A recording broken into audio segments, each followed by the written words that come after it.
My name is Neil Garrison. I grew up on the farm, and so it's always been a part of, what I was around growing up. Of course, I think like a lot of other people growing up in that setting, I wanted to get away as soon as I could. So I actually worked in the maritime industry, so the merchant marine.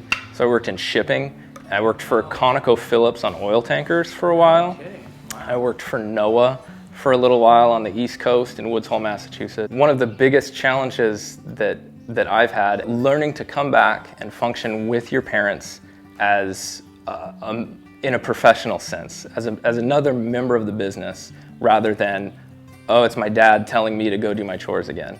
That was a huge challenge. But for me, what worked was I had to think of my past experiences in work outside of the farm, and if this weren't my dad and this were this boss I had at this job, how would I be handling this situation right now? Would I be getting fired up, or would I just take the advice and move on with my day? And once I kind of started to do that, and it changed that dynamic a lot, and things became a lot easier.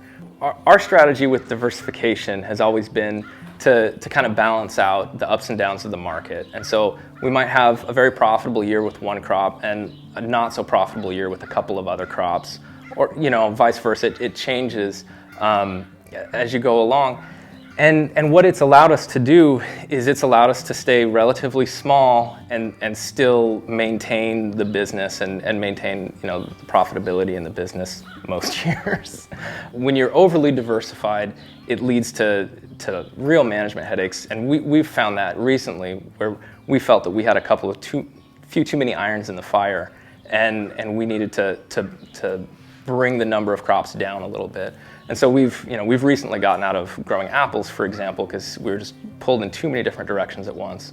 And I think that's kind of one of the dangers of being diversified, is that you really do have to be good at a bunch of different things, and it's a lot easier to just be very good at one thing than it is to be sort of good at a bunch of things. And so you have to find that balance. For me, the lifestyle that it offered was something that I couldn't find anywhere else. And that was a huge draw for me. I think there are a lot of reasons to get into agriculture. I think right now is a very exciting time in agriculture. It's an exciting time for fruit. There's a lot of advances being made in fruit. It's an exciting time for a lot of different aspects of agriculture. People are more interested now in where their food comes from than I can remember. And so I think being a young grower and getting into agriculture right now, it's not necessarily like, what do I do? It's like, what should I focus on? Because there are so many opportunities out there.